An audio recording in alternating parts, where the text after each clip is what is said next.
Kevin Mitnick. La figura de Kevin Mitnick sigue siendo conocida por muchos hoy en día, aunque su apogeo fue en la década de 1980. Es el hombre que ha convertido las palabras hacker e ingeniería social en nombres familiares. Kevin Mitnick empezó cuando los ordenadores no eran de uso común y muchos teléfonos tenían un marcador de disco. Hoy trabaja como consultor de seguridad informática, y hace 30 años fue el primer hacker de Estados Unidos y la captura más codiciada del FBI.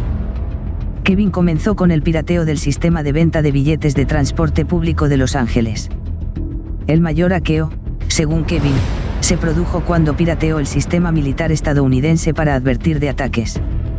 Además, había pirateado las redes informáticas de importantes desarrolladores de software y redes telefónicas. Incluso consiguió piratear el servidor de un tribunal estadounidense y borrar sus datos.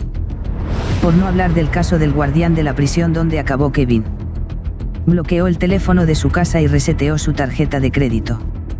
El hacker estaba especialmente interesado en los secretos empresariales y su pasión eran las líneas telefónicas. Mitnick empezó a hackear a los 16 años. Por aquel entonces, en 1979, ni siquiera se consideraba una actividad delictiva, no había leyes al respecto, ni era un fenómeno de masas. De hecho, al contrario, los profesores y los padres fomentaban ese entusiasmo por los conocimientos informáticos. Si podías piratear el ordenador de un colegio, te consideraban un mago. Más tarde se criminalizó, recordaba el propio Kevin en una entrevista hace 10 años. Para el propio hacker, se trataba más de un juego que de una infracción de la ley. Lo calificó de aventura, emocionante y aventurero. Usando su propia inteligencia, Mitnick superó obstáculos en este gran juego. Y todo empezó con los viajes en autobús. Cuando Kevin tenía 12 años, se trasladaba mucho por Los Ángeles. No es que su familia tuviera mucho dinero. Al contrario, no siempre había dinero suficiente ni siquiera para un billete de autobús. Un día, el chico estaba mirando su billete y se dio cuenta de que el sistema se basaba en un patrón de pinchazos inusual realizado por el conductor. Y ese esquema dependía del día, la hora y la ruta. Un amable conductor le preguntó dónde podía conseguir una perforadora. Quería uno para un proyecto escolar. Y el hombre reveló el secreto sin pensárselo 2 veces. $15 de su madre y una búsqueda en un contenedor de basura completaron el primer truco de pirateo informático de Mitnick. Con el dinero, compró una perforadora y recogió los billetes no utilizados de las papeleras. Pronto el chico memorizó la mayoría de las rutas útiles y las recorrió gratis. Afortunadamente, tenía todo lo necesario para engañar al sistema. El propio Kevin creía en su biografía que este hecho era uno de los asombrosos ejemplos de su memoria. Aún recuerda números de teléfono, contraseñas y otras combinaciones útiles que memorizaba de niño. Mitnick era radioaficionado. En la escuela, conoció a unos chicos que también estaban metidos en esto. Uno de ellos era bueno en pre-hacking, pirateo de aparatos telefónicos utilizando funciones no documentadas de los aparatos ocultas al usuario. Podía hacer cosas increíbles con los sistemas telefónicos. Podía encontrar números no registrados y marcar el nombre de una persona. Eso fue lo que me introdujo en la piratería telefónica. Y cuando las compañías telefónicas empezaron a pasarse a los sistemas electrónicos, empezaron a utilizar los avanzados ordenadores de aquellos años para controlarlos, dice Mitnick. El amigo de Kevin también conocía el número secreto de prueba para hacer llamadas de larga distancia gratis. La compañía telefónica, según averiguó Mitnick más tarde, facturó estas llamadas a una pequeña y pobre empresa. Los conocidos gorrones de Kevin se habían convertido esencialmente en sus hackers de guardería. Escuchó cómo llamaban a las compañías telefónicas, cómo utilizaban pequeños trucos y palabras de jerga para sonar auténticos y sugerentes. Pronto el propio Mitnick empezó a practicar el friquismo. Una de sus bromas favoritas era cambiar la clase de servicio de los teléfonos de sus amigos. Y cuando intentaban llamar a cualquier parte desde casa, eran recibidos por una voz de pago que les pedía que pusieran 10 céntimos para el coste de la llamada. Con solo su voz y marcación por tonos, Kevin podía obtener un número de teléfono por nombre y ciudad. Era un truco que había hecho con un profesor de un curso de informática de posgrado para entrar en su clase sin ser licenciado. El profesor quedó impresionado por las habilidades del adolescente, pero más tarde se arrepintió de haber ayudado a Mitnick a aprender informática. Cuando Kevin tenía 17 años, la compañía telefónica le arrancó literalmente el cable del teléfono de su piso, furiosa porque el chico había pirateado su sistema utilizando técnicas de ingeniería social. El ingenioso muchacho no se confundió. Vivía con su madre en un piso detrás del número 13, así que simplemente fue a una tienda de construcción y compró 2 números y una letra, con lo que formó el número 12B. Así consiguió un nuevo contrato de servicios con la compañía telefónica. A los 17 años ya había desarrollado mis habilidades de ingeniería social hasta el punto de que podía convencer a la mayoría de los empleados de Telco de cualquier cosa.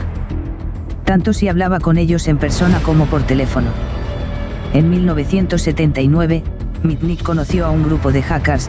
En aquella época, el término aún no era tan negativo, y quiso unirse a ellos, para aprender de la experiencia de sus mayores, por así decirlo. Pero decidieron ponerlo a prueba. Hackear el sistema informático de Digital Equipment Corporation. Ya tenían un número de marcación para acceder al sistema a distancia, pero necesitaban un nombre de usuario y una contraseña.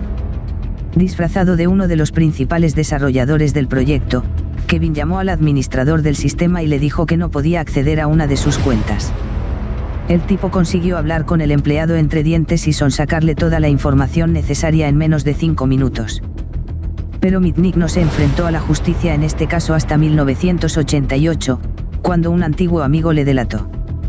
Fue detenido y condenado a 1 año de libertad condicional con 3 años de supervisión.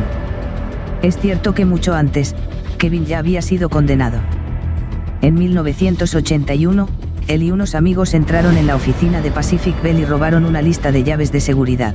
Kevin era simplemente un ingeniero social nato. Por parte de padre, su línea familiar estaba formada casi en su totalidad por vendedores. Llevaba el arte de la persuasión en la sangre. Tras otros 6 meses en la cárcel por acceder ilegalmente a ARPANET, precursor de Internet, Mitnick parece haberlo dejado, consiguió novia y sentó la cabeza. Pero, por si quería ver hasta dónde le llevaba su lengua, qué secretos desvelaría, el tipo siguió jugando con fuego y acabó en una lista federal de buscados. Sin embargo, la reputación de Kevin permitió a las fuerzas del orden culparle de todo. En 1987, el hacker fue detenido por piratear el ordenador del editor de software Santa Cruz Apparation y condenado a 3 años de libertad condicional. Y 1 año después resurgió la historia del adolescente Deke. Cierto es que el abogado consiguió entonces convencer al tribunal de que Mitnick tenía un problema de adicción a los ordenadores. 1 año en la cárcel, 6 meses en tratamiento de Alcohólicos Anónimos. En 1992, Kevin desaparece del radar, justo a tiempo para el registro que los agentes del FBI querían organizar debido a un incumplimiento de la detención supervisada. Los investigadores tenían razones para creer que habían aparecido más casos extraños que se parecían al trabajo de Mitnick. Con base en algún lugar del sur de California, el hacker pudo acceder al sistema telefónico del estado y espiar a agentes del FBI.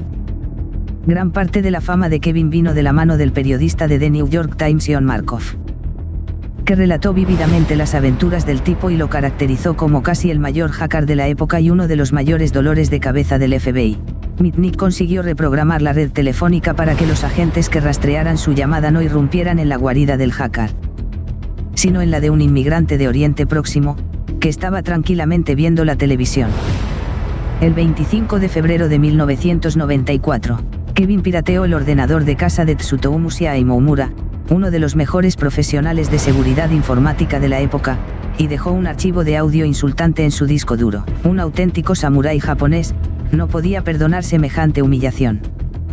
Se tomó en serio a Mitnick y 1 año después ayudó al FBI a atraparlo. Los sucesos de la irrupción de Sia Aimomura y la captura de Mitnick fueron objeto de toda una película titulada Trackdown. Mitnick acabó acusado de 23 delitos y pasó 4 años en prisión. Hoy en día existen penas más graves para este tipo de delitos en Occidente. En enero de 2000, Kevin salió de la cárcel y nunca volvió a hackear. Desde que salió de la cárcel, Kevin se ha reformado. Se pasó al lado del mundo, por así decirlo.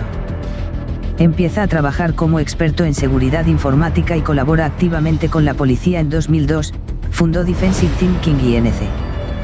Hoy Mitnick Security Consulting, Ayudar a defenderse de los ciberataques. Según el sitio web de la empresa, Kevin da conferencias y sigue en activo en el ámbito de la seguridad de la información.